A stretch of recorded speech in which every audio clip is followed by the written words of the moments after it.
This episode is brought to you by The Naked Dog, where owners learn how to speak dog.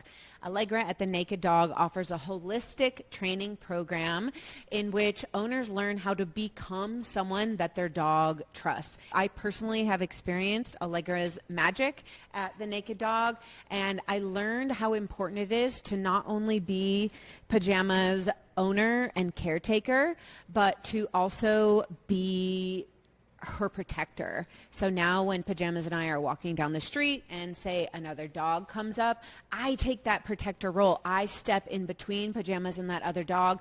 I tell the other dog no, and it has radically changed our relationship and the amount of trust that she has for me, and that is just invaluable.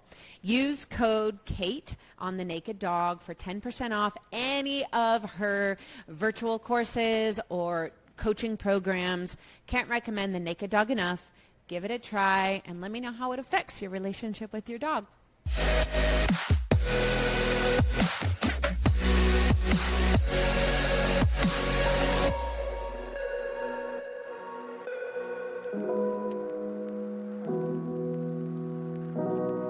Put your hand on your heart, look up at the sky, smile and say, hey, I'm alive. Thanks for being alive with me today. Welcome to Be Alive with Kate Manser. We are here on a gorgeous Sunday in the springtime with Jordan Loewen-Colón, and we are going to just greet you first. Hello, Jordan. Hi, Kate. It's a beautiful day to be alive. I'm so grateful for you coming in here today.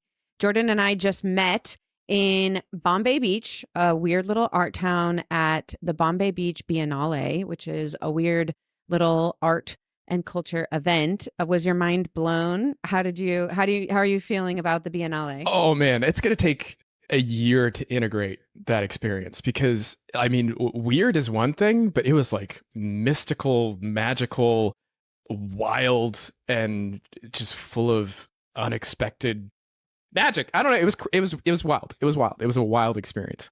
And at that event, Jordan gave an incredible performance. And my anecdote from that performance is right before I was sort of volunteering to manage the whole speaker series. And so I got a chance to get to know Jordan quite well. And I also got to be firsthand involved in, getting him set up and witnessing his incredible talk. It was more than a talk. It was an experience. But he had the Biennale was amazing. And there's events going basically 24/7. And right before Jordan's experience, he said, oh my gosh, I barely slept last night. And in my insides went like, oh my gosh, I can only imagine trying to give a talk after someone has barely slept. And I could see you looked a little winded, we'll say. Yeah. But it ended up that I think that exhaustion that you had, he gave the most moving, transformational. I mean, he had every single person in that room absolutely captivated. You could have heard a pin drop. And if you ever get the chance to, you're going to get to hear Jordan speak his wisdom today. But if you ever get the chance to see any of his work in person, you need it in your life. Oh my so thank you for goodness. that. Humble, blush. Thank you. Well, maybe you can just tell us quickly before we go into our grounding meditation and introduction. How was it giving a speech on almost no sleep? Oh, I mean, so much of life is like trying to stay, I guess, like moderately like in control of one's emotions. And when you don't have any sleep, you just like, you lose that. So, I mean, I was like on the verge of tears, like the entire talk, because it was an emotional talk. And then eventually you just can't, like, you stop caring. It's like, I can't control this anymore. And then of course I cried, and then that changes everything. So yeah, but I recommend people sleep beforehand. Who knows? I don't know. I probably still would have cried. Honestly, had I got a full night's sleep, I probably still would have cried. Yeah. Well, and you made all of us cry. And maybe it should be on all of our bucket lists to not only give a speech fully rested, but give a speech on the edge of hunger and exhaustion, just to see what comes out and how the audience is affected when we take down our masks. Yeah. Because I think that's really what happened is, I'm a speaker, you're a speaker. And as much as we both speak on transformation and being our most vibrant selves and all of that, we just are human. And so we all have different masks and layers that we hide certain things behind, or we're afraid to cross a certain line. And when you're hungry and tired and it's hot out and it's been like 30-mile-an-hour winds, which it was that day. It was very windy. It blew all the dust off, and like a whole new version of Jordan came out, and it was beautiful. We appreciated all of you. Well, thank you. Thank you. So let's get started with just centering ourselves today and coming into this gorgeous moment. If you are listening to this here with Jordan and I, it means that we all got the privilege to wake up this morning. And so this is the Be Alive show. And we always start with a deep breath. Maybe place your hand on your heart. Feel the warmth of your chest on your hand. Maybe your circulation, your heartbeat, your outward symbols of your aliveness. It's a gorgeous day to be alive, y'all. Thank you so much for being here. And once again, we are welcoming Jordan Loewen-Colón, who is a scholar and a gentleman, a lover and a rogue. Dr. Jordan Loewen-Colón is on a mission to live a most interesting life. His philosophical work asks questions of reality and technology. He is fascinated with how technology makes us feel, how our feelings shape our perceptions, and how our perceptions determine the worlds we live in. Wow. You got the plural. Also works under the worlds we live in. Jordan also works under the artist name Al Colibri, which is what I had the pleasure of witnessing him perform a few weeks ago, which is Spanish and Taino for To the Hummingbird. His art focuses on nature, love, grief, mysticism, healing intergenerational trauma, and celebrating ancestral gifts. Y'all, he came to the right place today. And as an ENFP, Cancer Sun, Taurus Moon, a generator, and possibly the most Enneagram 7 to any ever Enneagram, welcome Jordan to the show today. Thank you. I'm so happy to be here. And I feel like all Enneagram 7s thinks that they're the most 7 of 7s. I think that's like inherently what it means to be a 7. We out there. You can't avoid us, and we can't avoid ourselves for better. That's right. That's right. There. That's right. My goodness. So I'm really curious. I connected with you in person when we met on so many levels. To meet someone like you who weaves all of these aspects of human existence together, and as an academic that you are trying to, make philosophical and even scientific sense out of these concepts, right? Like we just looked at it. Nature, love, grief, mysticism, healing intergenerational trauma, and celebrating ancestral gifts. I love meeting people who aren't afraid to talk about difficult and challenging topics. And as in Enneagram 7s, I think that's part of our specialty. But have you always had this? I feel like you have this beautiful polarity between appreciating the beauty of life and holding the beauty in the pain and struggle and challenge of life. Have you always been like that, or is that something that has evolved due to a specific event? Oh, it's hard to tell. I think it's probably a little bit of both. So, man, we're gonna jump right into it. So,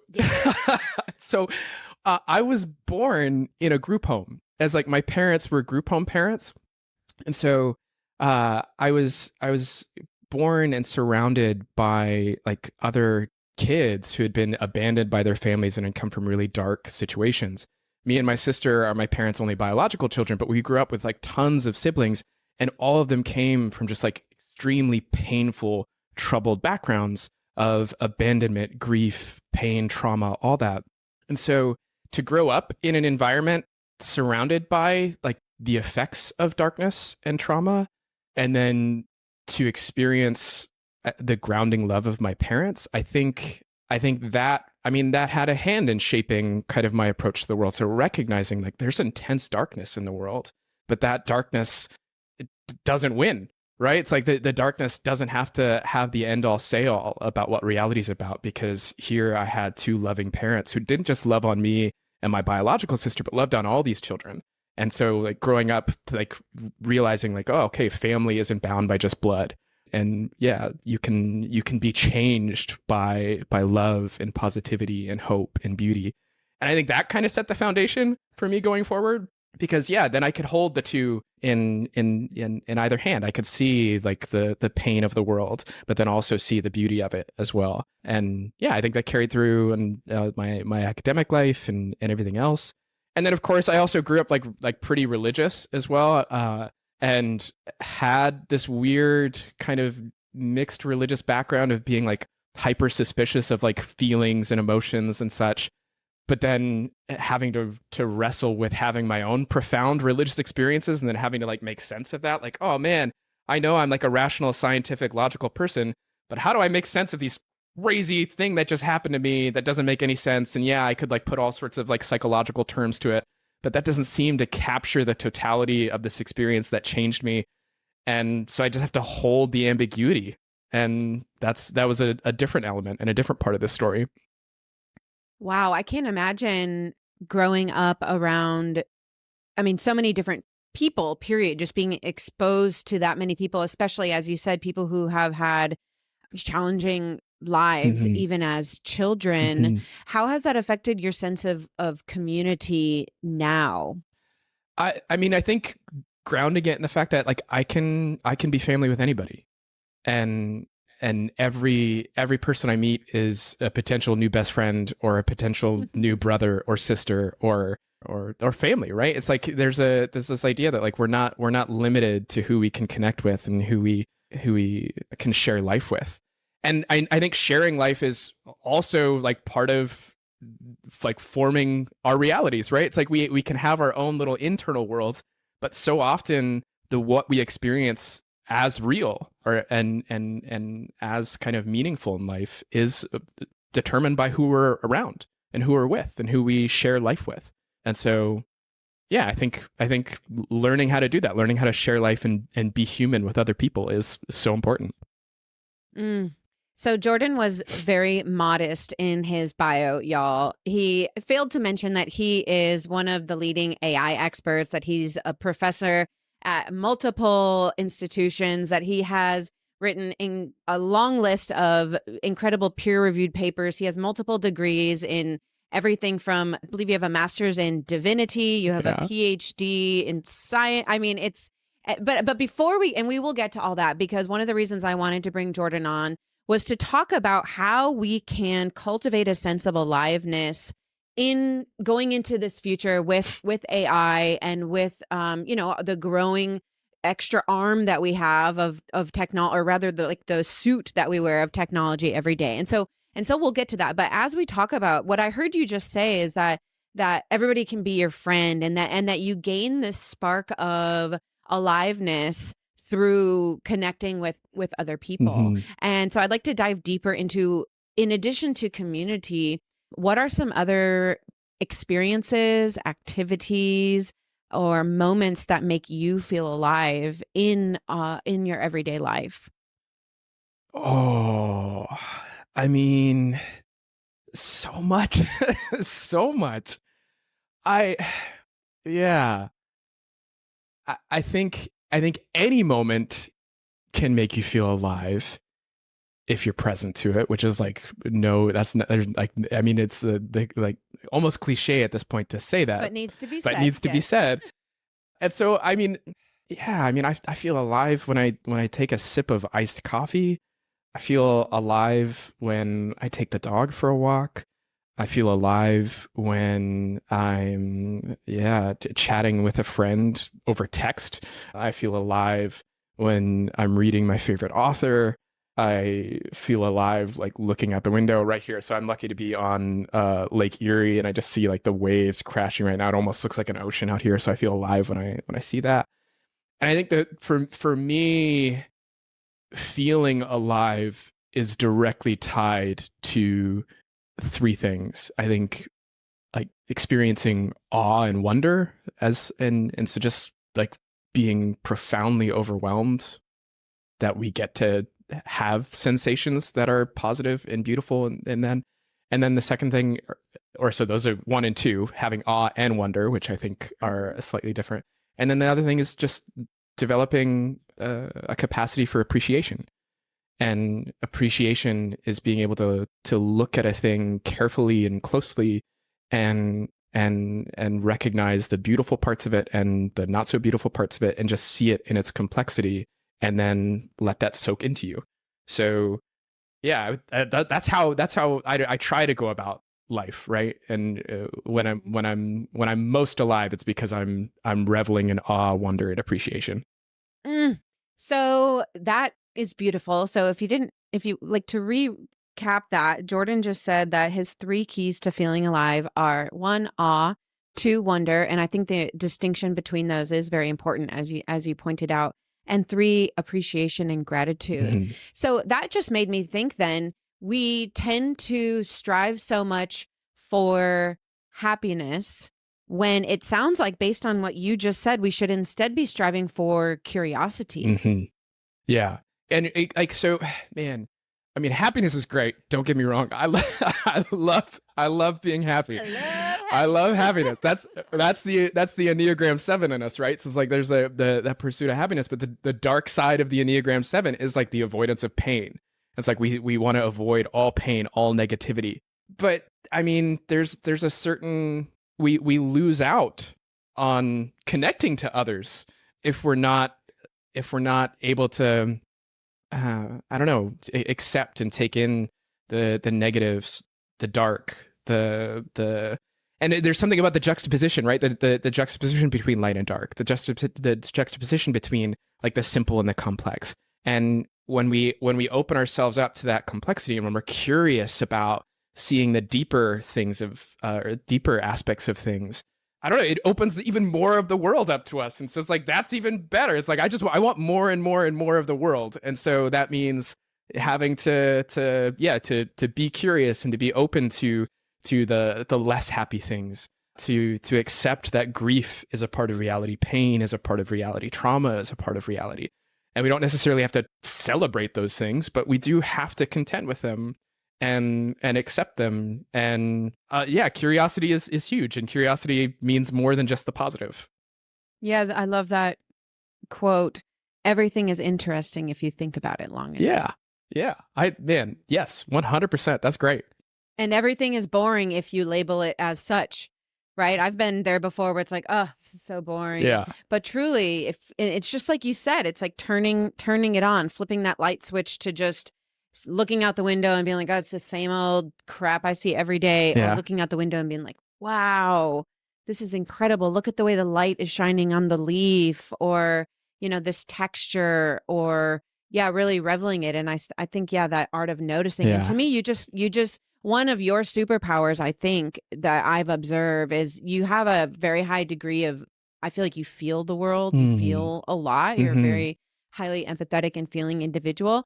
But if you look at your resume and your career, you're also highly curious. Yeah. And so those of us who are curious, like Jordan, like myself, those of you other Enneagrams, 7s, or all the other multi-passionate individuals who, the dark side of that is that we can sometimes get overwhelmed with all the things that we're interested in, all the things we want to study, and all the books we want to write, and we want to do this and that.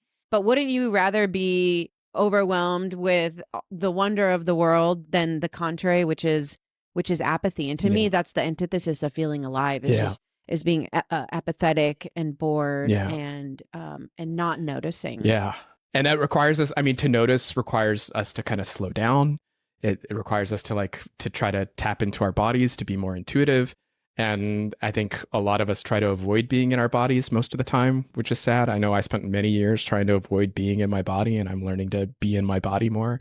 I also, there's something about all this too, that, this type of life doesn't come with getting answers, which is tricky because we want answers to things. We want more knowledge. And what I found is actually, I just end up feeling more ignorant.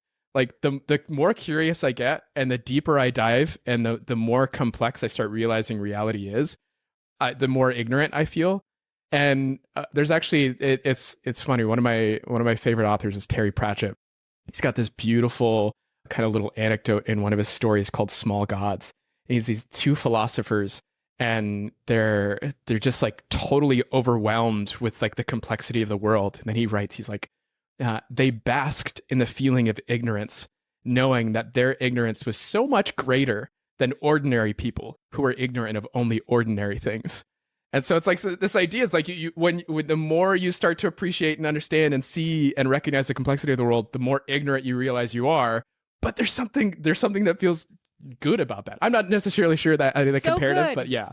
Yeah. Oh, I totally agree. I actually had that experience. I was on a sailboat with my friends who are like expert sailors. They lived on this sailboat, and I'm not very coordinated. And so I was trying to learn sailboaty things. And, you know, you need to have a certain degree of coordination and like finesse to do sailboaty things. And I was messing all of these things up, but I was trying to act like I knew what I was doing because I always try to act like I know what I'm doing. But when I realized like I don't know what I'm doing and I just allowed myself to be that student and to realize that I'm going to mess up, I had this epiphany like I don't know shit.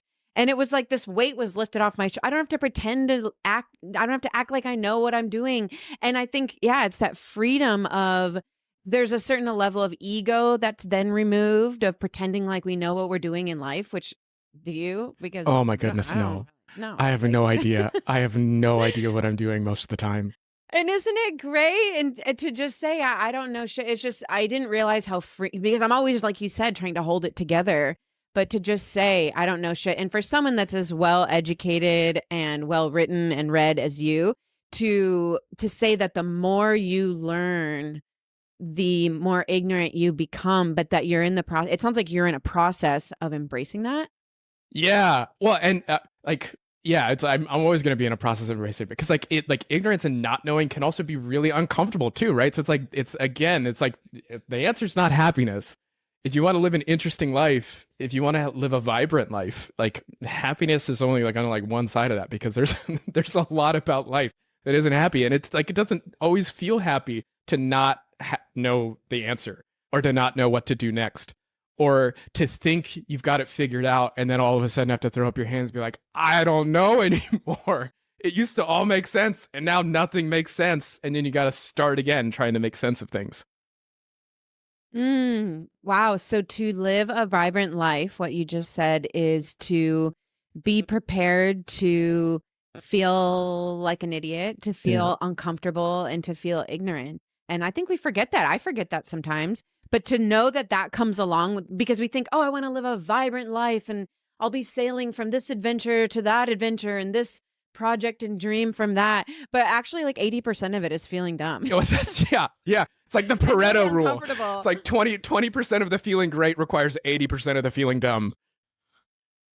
Oh my goodness. Yes. So I'm really interested in, first I want to transition to just, you have such rich work and it sounds like you have a great personal and professional interest in transcendent experience. Is that right? That is correct. That is correct. Well, we have that in common. So my master's program that I'm doing is in transpersonal psychology with a focus in consciousness. So that's the main thing that I'm studying is transcendent experience. And what I love about your work is that you've studied many different facets of transcendent experience. And I have nothing against psychedelics. In fact, I'm very pro psychedelics, and you've done some fascinating work in that area.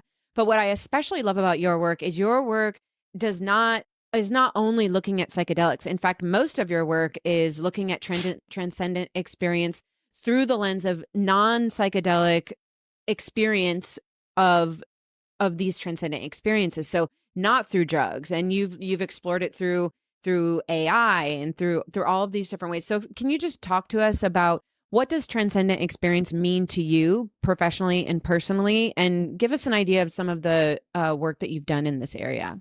Yeah, I'm happy to. So yeah, the origin, I guess, story, or the origin point, like philosophically and intellectually, for me studying kind of transcendent mystical states, altered states of consciousness, comes from the study of religion, actually. So it's like the psychedelic stuff came afterwards, and even the technology stuff came afterwards, because the core of it is the study of religion, and with that is like the study of humans and human bodies, and that I think humans are fundamentally, like at our core, these like religious spiritual beings. And I know like the R word, like it comes with a lot of baggage, but functionally it's this idea that like, no, we do kind of recognize or have this intuitive sense that there's something more. There's something more. And so when I talk about and think about religion, and when I think about it and see it in humans, it's this idea of like there's just this sense that there's something more. And so Yeah, the intellectual side, I'm curious about when religious folks write about these profound,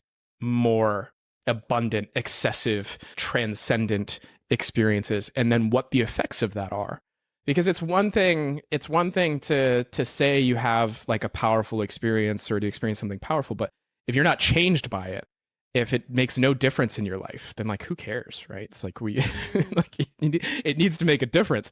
And so those, Then you're just getting high. that's right. That's right. And I mean, and so much of yeah, drug and psychedelics here, it's like I collapse the two, like, or the three: technology, religion, and psychedelics, especially when it comes to altered states, because like people can go to a religious ceremony and like get nothing out of it. They're just doing it for like these for different feelings and not being transformed. It's the same. You can do psychedelics and not be transformed at all in any way. And I mean, the popular term is spiritual bypassing, right?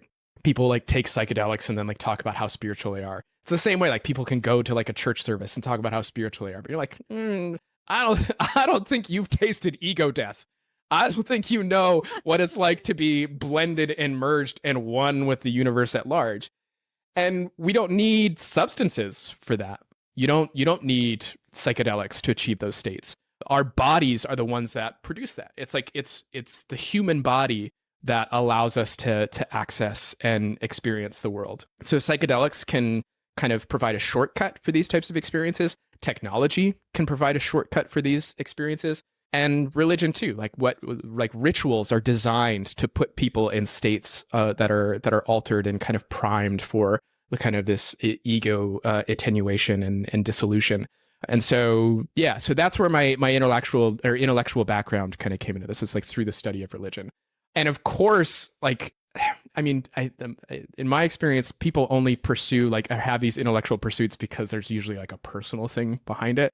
And so for me, like part of this like path through exploring altered states of consciousness through religion is trying to make sense of my own altered states and transcendent experiences that I had. I mean, like I don't like my rational brain can't make sense of this really powerful transformative thing that happened, and I don't know what to do with it. So maybe if I study it, I'll get some answers, and then it turns out no, I just get more ignorance. Oh no. You just get more more questions, more ignorance, but also like some cool things. So my dissertation research was on how virtual reality can be used to induce transcendent and altered states of consciousness, and that can have like profound experiences on us. And yeah, I mean, I think there's an ethical bent to it too, and that my hope is always that someone who's having a profound or transcendent experience is going to come back into their body and be better, be kinder, be more curious, be more empathetic,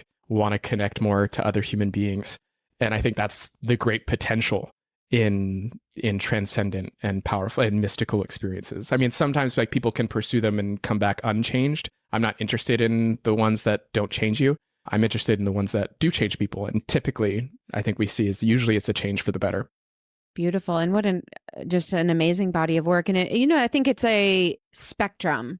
And I think when people think transcendent experience, mystical experience, they think, oh, maybe I've had something, I had a voice, or I had a moment where I was really content, or when I was on that mountain, I felt God. But I think there's this general sensation like, oh, I can only experience it when I've taken these really high doses of psychedelics. And I think we tend to minimize the everyday transcendent experiences that we have. And so that's why I call them alive moments.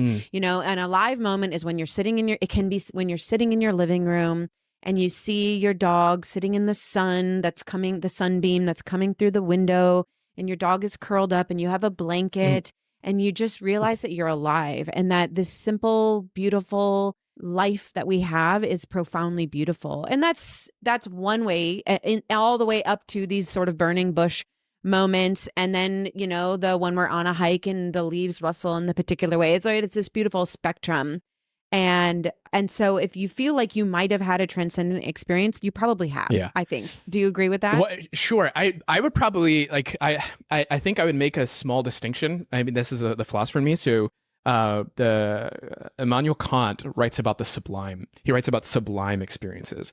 He says the experience of the sublime is when typically the most powerful experiences of the sublime are usually when you're confronted with like the massive, destructive kind of like death dealing force of the natural world, its bigness.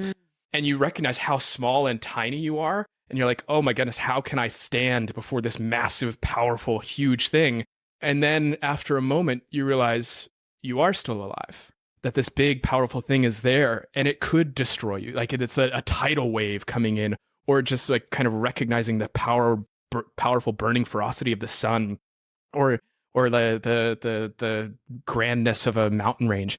And there's this like interplay between your smallness and your kind of insignificance and tininess and fragility, and the fact that you persist. And he says, when these moments happen, you all of a sudden are overwhelmed with aliveness. And that's what he calls the sublime. He's like, you have this sublime experience. It's like, oh man, despite death being right here, despite this grandness, destructive, whatever, I'm still here and I'm still in it.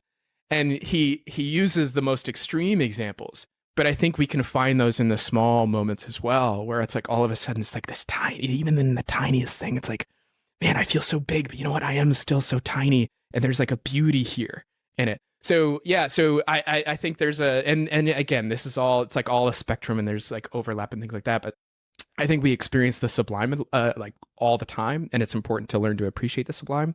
The transcendent, I get a little bit more technical in that I think there's an aspect of actually having our ego dissolve, and that there's a type of death that's required for the transcendent to happen.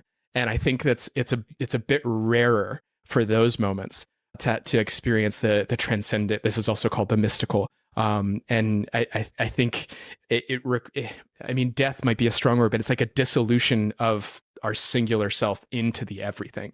And that's a different type of experience, because we do, in a sense, die in the transcendent moments, as opposed to the sublime, which is like this, there's like a beauty and a passion and a joy and an aliveness there. Whereas, yeah, the transcendent requires a death.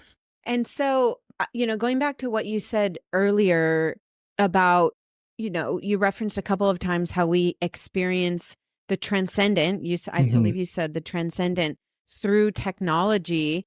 Talk to us about that, because I don't think that's something that most people are from. You were like experiencing transcendence through technology. I mean, when I'm on my phone, I'm like a coked out scrolling, right? Like how, what is the connection between the transcendent and technology today, and where is it going, and what does it mean to you? Those are three. Okay. There's different pieces there. So I think the vast majority of our experiences with technology are not transcendent.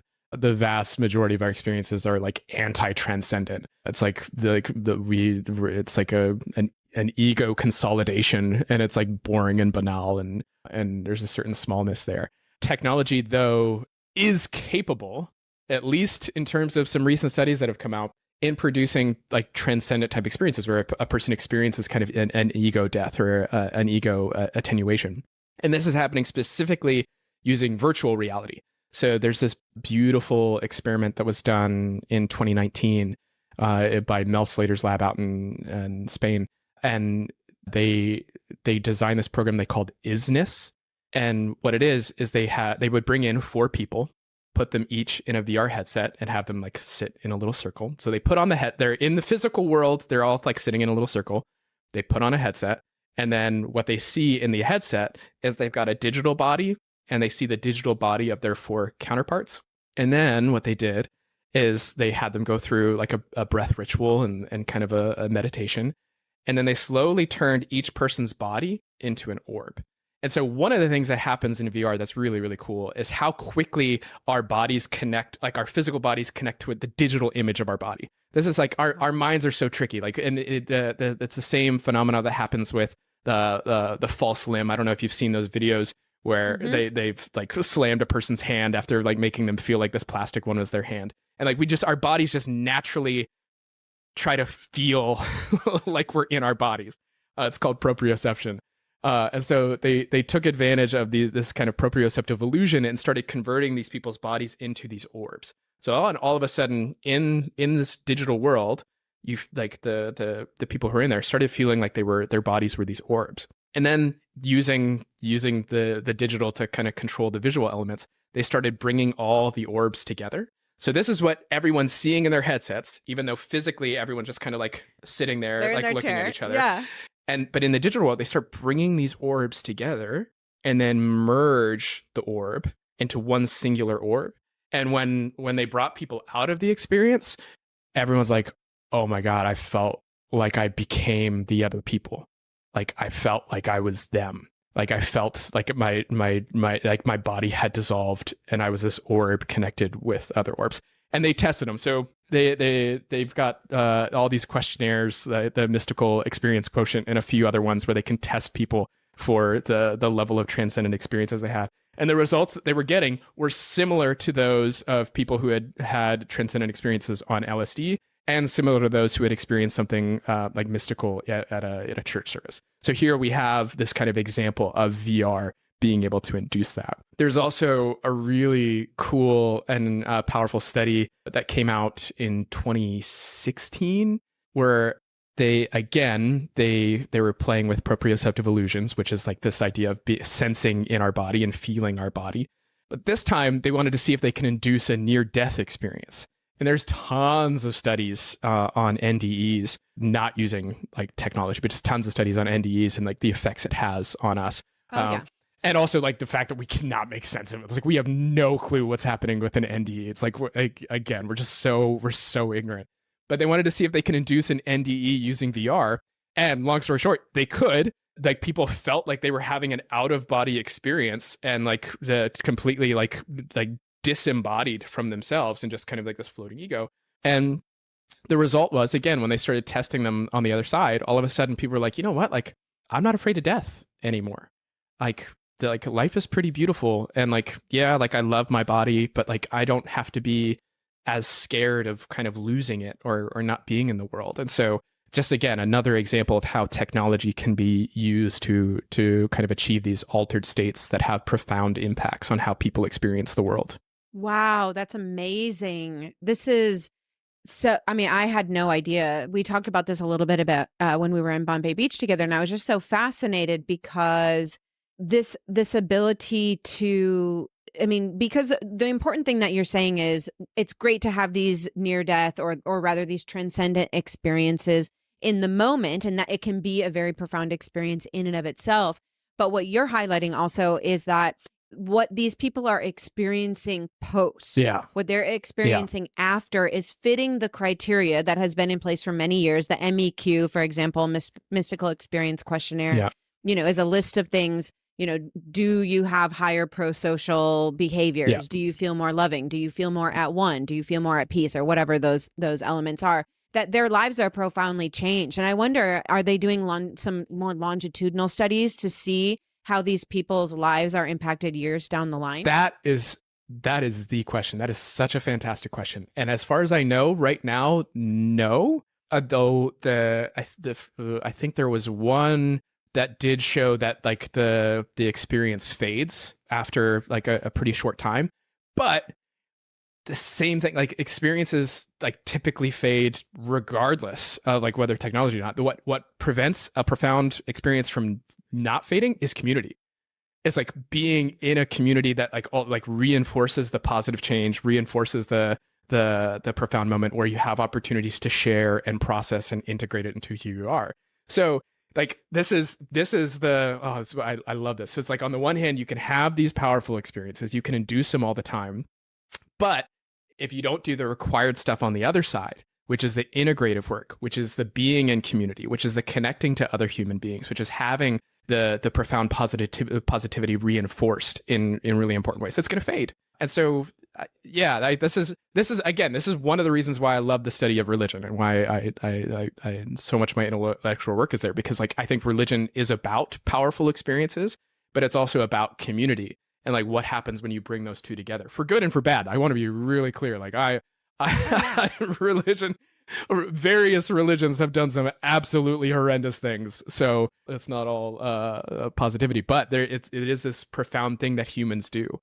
So I actually just wrote a paper on this concept of self-directed neuroplasticity and the idea that when we have a transcendent experience, whether it's through a psychedelic experience, whether it comes on spontaneously, whether it's through technology now, as we're learning through you, that it opens up a neuroplastic window in our brain, essentially. Essentially, it has the potential, rather, to interrupt some of the connection patterns that are in place in our brain, many of which might be maladaptive and having us experience depression or patterns of negative thinking or, patterns of rumination. But that when we have these, it opens up this neuroplastic window that we have the greater and enhanced ability to then reprogram our brain in the way that we want. And there's a million ways to crack that egg. I know that I've used self-directed neuroplasticity on myself many times to reprogram. I found that my temper was flaring up several years ago and that I was getting mad all the time about really stupid things. So for like a whole year, every time I was about to get mad about something, I would force myself to laugh about it. Interesting. And I would do that every time, all the time. And then finally it culminated in like, I tripped over this big pile of rocks and my phone flew out of my hand and landed face down on another big pile of rocks and the screen was all cracked. And I just thought it was the most hilarious thing. And that wasn't the end of the road, but I just give that example of like, I really did reprogram my brain from flaring to anger to flaring to humor. I also was in the deepest depression of my life in 2022 and was totally stuck in victim mode and all these, nobody loves me, all this negative thinking. And what got me out of it was this: every time I would have a depressing thought, nobody loves me, nothing works out for me, fill in the blank, I would replace it with a positive thought. And so, I'm curious, what do you think is the possibility for using technology to create this neuroplastic window? What does the aftercare look like to you? You mentioned really passionately community, but what does that look like in the real world? Whew. Oh man. Yeah, that's a big question. So technology can definitely induce this neuroplastic state. And my fear and part of kind of why I also got into the study is like recognize like how powerful technology is. And it's doing this like with whether we're intentional about it or not. Like that's the frightening thing. It's like I love when people do this type of stuff with intention.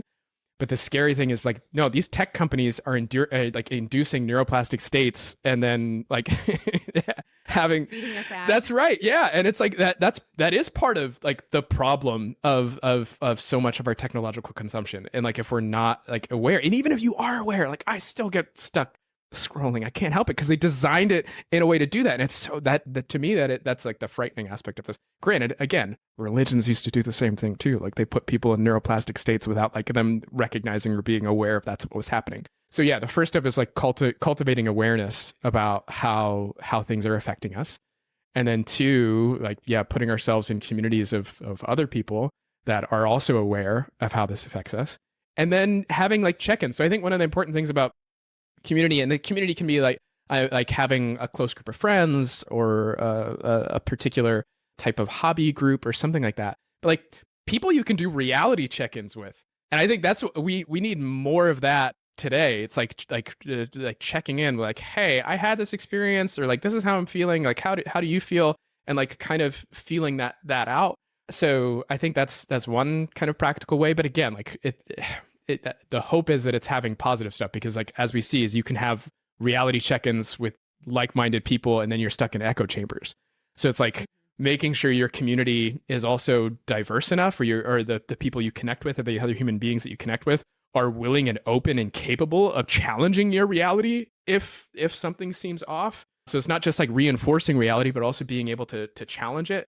And then it's the like a balance between all that, and then like trying to do that work ourselves too, like checking in, like okay, was that real, or was that good? And so filling, and to you can do that by making sure like you're reading interesting work, right? So it's like we should all be reading poetry. We should all be reading like powerful fiction and nonfiction. We should be consuming content that gets us to think differently, and then be connected with other humans who think differently, but who love us and care for us. So I think this is just like it's like, I guess the answer to your question is like, yeah, like try to live an interesting life and like connect with other human beings and like try to appreciate things more, and yeah, I don't know, it's complicated. Yeah, but I mean, I think trying to live an interesting life.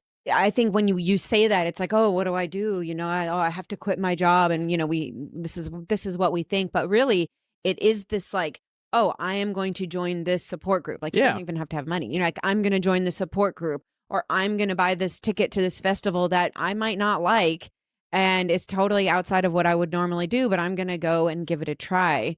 But it's this like almost methodical process of pushing ourselves outside of our boundaries and being intentional about community, because we do have this like this tendency to vortex ourselves in where it's like we don't want to leave our house, and going and doing something seems really big. And that's not to say that we shouldn't have our alone time and that we shouldn't have our time to replenish our introverted sides of ourselves, but that community, it takes steps to create that community online and offline. That's right. Yeah. And this is, again, I think one of the things I'm so grateful for and thankful for with technology is that like it has opened up a whole new way of like staying in contact and relating and connecting with people, which can be good and healthy.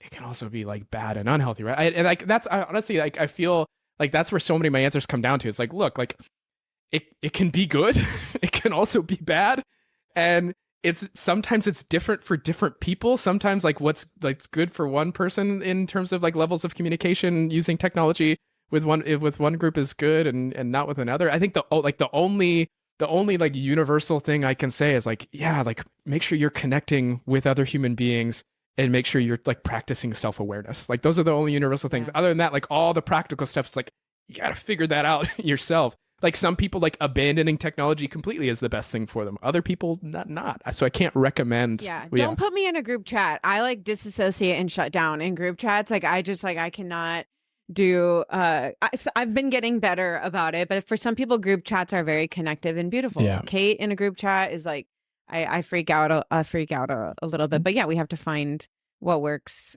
for us. Who would you say is your community today? You speak so eloquently and passionately about community. What are some of the unexpected fringes of your community in areas that maybe did you feel like you had pushed yourself out of your comfort zone, for example, to attend the Biennale in a place that you had never been that's known as this weird arts and culture event? Oh, good question.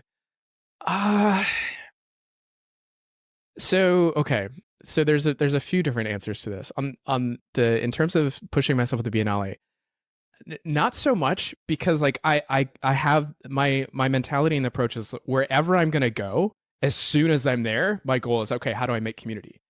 So it's like you and I had kind of like chatted on the chats beforehand, and then like we met, and I was like, okay, so like this is someone I can connect to, and then like I volunteered for the media group at the Biennale, so immediately I had like this group where we were connected. We had a community, and our service was like we were going to be like taking pictures, and I volunteered to record audio. So already, even before I got to the Biennale, I was like making moves that I had a community when I was there. I also went with a friend who is like an artist friend who's like encouraging me to like do more art. So it's like I went with community and had community prepared for me there. And then the community flourished. Like I had an amazing time on the media team. And I want to chat with you about like next year's like, hey, like I want to help you out with the philosophy group. Like I'll be your co-organizer, getting the philosophy stuff going. So it's like my mentality is like the community was going to happen. Community is going to happen wherever I am, because that's how I roll. Which, now that I've said that out loud, like how biased of me. Like the one thing I'm recommending to everybody is like be in community, and it's like the one thing I just happen to do naturally and I'm really, really good at. Like so I want to practicing a little bit of self-awareness there. It's like I recognize community can be difficult for lots of people. I hope I'm not being like biased. I'm sure I'm definitely being biased, but I still think it's good. So my next question is, tell me about a time that you felt alone recently, and how you moved through that. Ooh. Oh. Oh man. So my my immediate answer is like I don't know if I like ever really feel alone, because I'm like good company to myself. Like I enjoy hour-long car rides where it's just like me and my own thoughts. I don't even, sometimes like I don't even put on like a radio or a podcast. I'm just like sitting in silence, just driving, just like talking to myself. And again, like I recognize some people don't have an inner monologue, so I don't know what they do. I don't know who they talk to. But loneliness, I think there's okay. So it's like I never quite feel alone, but when's the last time I experienced loneliness? I mean, how personal are we getting on this podcast, Kate? Whatever you're willing to share, whatever you feel like might help the people, but also feel safe for your heart. Yeah, okay. I mean, like there's few things more profoundly loneliness inducing than heartbreak. And I've experienced some heartbreak recently. And I mean, I had to contend with grief in a way that I wasn't used to. And even in that, it's like it's wild because that level of grief and heartbreak was new for me. And there was like a deep sense of loneliness that came with that.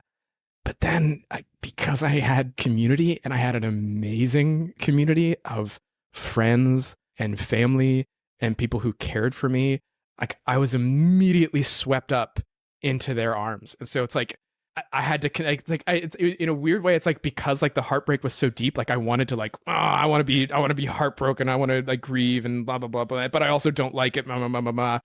But then I just had so many people loving on me, and I had to just accept that I was weak and small and sad, and then like also appreciate how loved and cared for and held I am as well. So it was both those things. So I think a heartbreak can be the most lonely. Yeah. Well, and I think the important thing to see in that is, or to recognize you in, is that in order to be swept up by people when we're at our lowest, we have to share that we're at our lowest. Yeah. Because we can have the biggest community in the world, but if we self-isolate when we're feeling sad and upset and depressed and when we're heartbroken and we don't tell people what's going on in our lives, then the community can't be there to sweep us up. And so you've created this beautiful community, but you have the courage to be vulnerable with people and tell people when you are heartbroken so that they can sweep you up. And that's something that a lot of us are still developing the skill, is to tell people when we're not okay.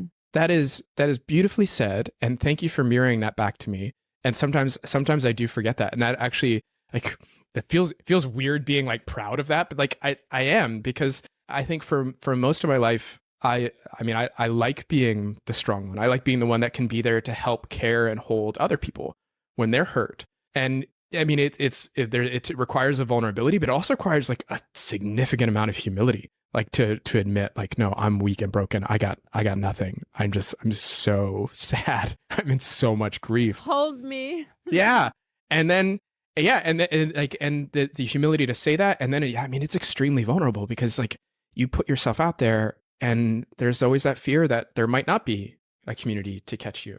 There might not be someone to hold you. And like, that's like the double nature of like heartbreak, right? It's like you love this person and they are the one you rely on when you are kind of at your lowest. And then in heartbreak, when that person's gone and you have to rely on other people, it's like, are there going to be other people there? Am I alone? Am I alone? And I had the blessing and joy to be able to admit I'm feeling really alone, and then to find out I'm not, that I'm loved and I'm cared for, and I have a place to land. Yeah. And sometimes we don't even need just this huge community to come and put us under their wing. Sometimes just even to tell one person. And sometimes we get shut down. Sometimes we might bare our soul to someone and they don't have the capacity to hold it. And then maybe, not taking that personally and saying, okay, it's not that my wounds are not holdable. Yeah. It's that person isn't able to hold them. Let me find someone who might be able to. Yeah. Because I've done that before where I tell someone something that was really hard for me to tell and they don't respond the way I do. And then I've taken it personally and it's like, oh, nobody can, my pain is too great. But it's like, no, like go to the next person, to the next person until you find that person that and it's also giving the gift of allowing them to hold you, Yes. because isn't it so great when we can do Yeah. that for someone else? 100%. And if we don't tell people when we're not okay, we don't give them the opportunity to give that gift to us. Yeah, 100%, 100%. Like that was the other thing, like having to realize too, like, oh man, like, yeah, it can be selfish to not be humble, to not be vulnerable. And then there's that other piece too. It's like there is a level of like, okay, like being able to rely on other people's, but also like showing I'm doing the work myself. Like I was like in the grief and loneliness, like I was reading all sorts of books on like grief and loneliness and how to work through heartbreak. And so it's like you do gotta also, it's like there is an aspect of like taking the opportunity to see like, oh, okay, how can I just be here for myself? And how can I just like, how can I be the one to be here for me? And that's part of it too. So it's like having the community, but then also recognizing I can be here for myself. Yeah. I remember I went through some heartbreak back fall 2019. And my light was so out after this relationship and the heartbreak and everything that I flew to France actually to go to Thich Nhat Hanh's monastery to go to this week-long meditation retreat. But I had like a week to burn before the retreat began. So I walked around. I went to Portugal and I was like trying to do sightseeing things while also in the deep grief of a relationship ending, which it sounds like is very real for you right now. Yeah. And it was wild, the amount of humanity that I felt. I would just I would be walking the streets of Portugal and I would happen to pass a woman who had a kind face, and she would like just smile at me like a normal person, because I have sunglasses on. You can't tell I've been like sobbing all day, but I would look at a kind face, Yeah, and I would just feel so touched.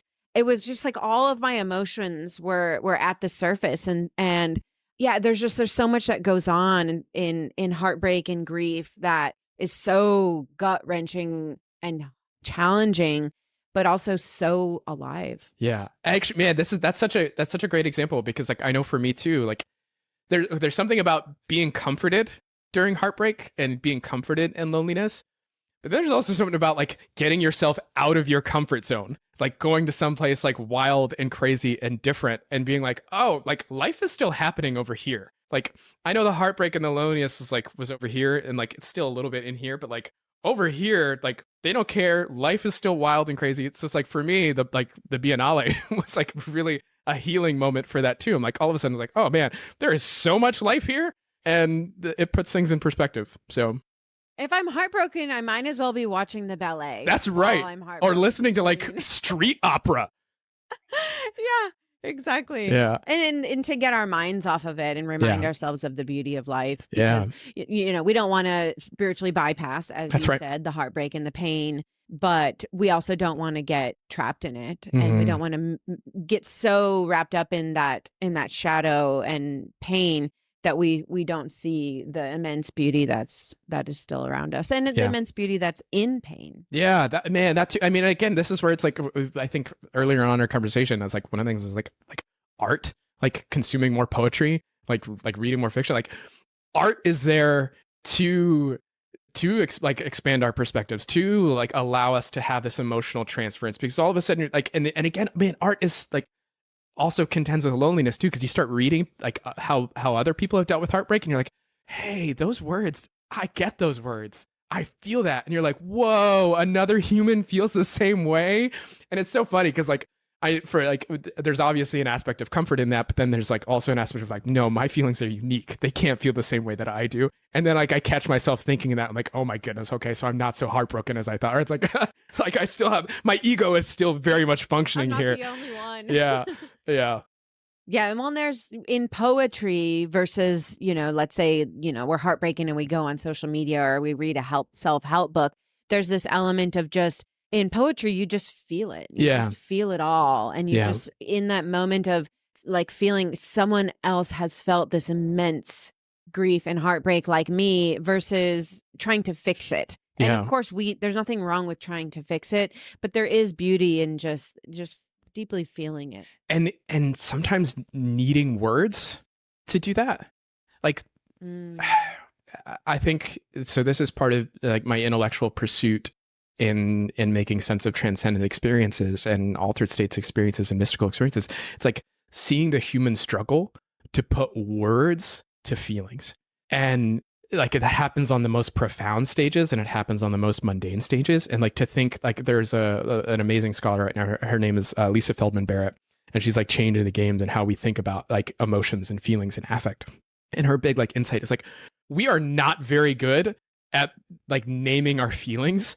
And part of that is like the limitation of language, but then also it's like all sorts of languages have all sorts of different words for feelings and feeling words. And if you have a word for it, it allows the feeling to move through you in a way that it couldn't otherwise. It's like you need the language actually frees us to feel the thing and let it move through our body as opposed to getting it stuck. And so again, like finding ways to let feeling move through words. And so like again, poetry is like super important for that. Like fiction, stories, movies, like things like that they give language or voice to these feelings. And then we can feel them. It's like we have them in our body, but we can only like feel them, and when we have a way of kind of understanding and explaining them. And so we need words to do that. Wow, I had never thought about that. That when we see the word, when we read the word, and we can identify with that feeling, that it allows that energy to thus move through. So the catharsis of poetry, the catharsis of the film, the catharsis of even the conversation, right? Listening to our words and listening to the words of the friend who's telling you the horrible or beautiful day that they've had. So one of my, and I wish the algorithm has got me pinned. So I will say that like the algorithm has figured me out. And on Instagram, I don't know how it happened. I'm not even following these people, I don't think. But every now and then I get a post that like introduces a new feeling word to me. And the one that just like popped up on my feed the other day, it's called thalassophilia. And it's the feeling of being caught up and swept up and in love with the ocean and water. And I'm like, oh, I've totally felt that before. Like, again, I'm like looking at Lake Erie right now and seeing the waves crashing. And I'm like, oh man, I'm feeling thalassophilia right now. And I'm like, oh, now I have a word for it. So it's like I can name the sensation that I have in my body, and it feels even better now that I have it. Because it's like just something that I felt before, but like now I like feel it and know it. But I wouldn't have if I didn't have a word, and now I've got a word. Thalassophilia. Thalassophilia. Thalassophilia. Yeah. Beautiful. Oh my gosh, I love that feeling of just swept away by water. And your problems seem to melt away. It's almost like you become the water. Yes. Now we got a word for it. Yeah.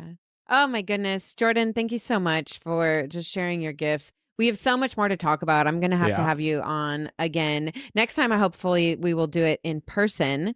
And since we were just talking about Instagram, where can people find you online? Where can people read your work? Jordan's talking about poetry. Do you write poetry? As an aside, I do, and okay, this is so funny. So like, here's Mr. like loves technology and loves community, and yet I haven't been great on being socially mediated. So it's like I have my Instagram. I posted like a little bit of poetry. Most of my poetry I haven't posted or made public.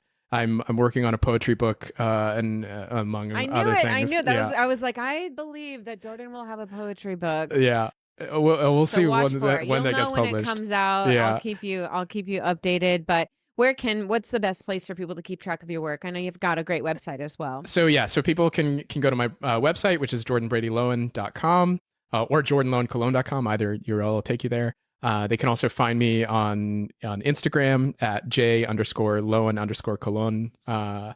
I used to be more active on Twitter or X. I'm not as much anymore. Honestly, I'm the most active on LinkedIn.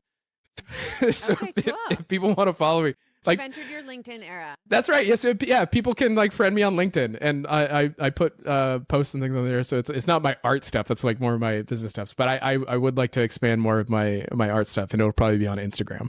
And in addition to being an academic and a writer, and just a general thinker, philosopher, Jordan also I believe you do consulting for companies on how to best leverage AI in terms of from a psychological perspective within their workforce and their customer base, as well as, creative implementation of AI as well. So if you have a company and you're wondering how to bring AI and leverage it for the best way for your people and your company, Jordan is also would be amazing for that. Oh, my goodness, this is the positivity and the appreciation you were pouring out on me today. Thank you. This is great. I love this. Let's do this again. I just feel amazing after this. Yes. Good. Yeah, we have so much more to talk about. We barely even scratched the surface with mortality awareness and everything. So many more rabbit holes to go on. But thank you again for sharing your expertise and your gifts with us today. And so I always ask a weird question at the end of every show. I love weird. My question to you today is, what was the weirdest dance moment that you've ever had? Weirdest dance moment? Weirdest, most embarrassing, most eye-opening, or not most, but a weird or embarrassing or eye-opening dance moment that you've had in your life. Share a story with us. Man, it's okay, but it's so funny that you framed it that way, because so I love dancing. I absolutely love dancing, and I am a shameless dancer. Like I lose myself into dancing, and it's like I'm sure people see me dancing and think it's weird. Although I've also gotten lots of compliments. I don't know. I just I lose myself completely in it. So it's I don't think I've had. Yeah, it's I don't think I've had a shameful, embarrassing moment dancing. At least I've never experienced it personally. Other people might be embarrassed by my dancing. I am not. Oh man. But I guess but that's not a fair answer. Okay, so this is the only one that's popping in my mind, is that when I was in a high school show choir where we were singing and dancing, we had this song where we were working with poles, and we were at a competition, and my pole slipped out of my hand, and that was kind of embarrassing, even though I danced without my pole and I didn't care. So yeah. You made it work. You faked it till you made it. That's right. Yeah. Oh, I love the shameless dancing though, because the people actually come up to me and compliment my dancing, not super often, but often enough that I notice it, because I am also a very bad dancer. But my superpower, like yours, is just DGAFing our way through it. And there's something about someone who doesn't care that appears like that's good dancing, even though I don't know that we're anything in the realm. At least I can speak for myself. I'm nothing in the realm of a technically good dancer, but I think people lust after us getting lost in that. And it creates a safe space for them too, because it's they're like, that person doesn't care what they're doing, so it's it doesn't matter what I look like. Yeah, so it's we give people permission to be shameless as well. Absolutely. All right, well, we're gonna shamelessly dance our way through life. Wonderful. Thank you again, Jordan. You're very welcome. Thank you all for listening to Be Alive with Kate Manser. I'll catch you on the next one, y'all. Bye. Thank you for joining me for today's episode. I am honored to share this alive time with you. I'm a new show and I love your support. It helps me. It helps bring this show to others who might need this message. And, maybe it helps to buy some treats or food for pajamas along the way. So please subscribe, and share this episode with someone who leads a little aliveness or a little bit of Kate Manser in their life. You never know. Lots of love to y'all. Thanks for joining me today. Until next time.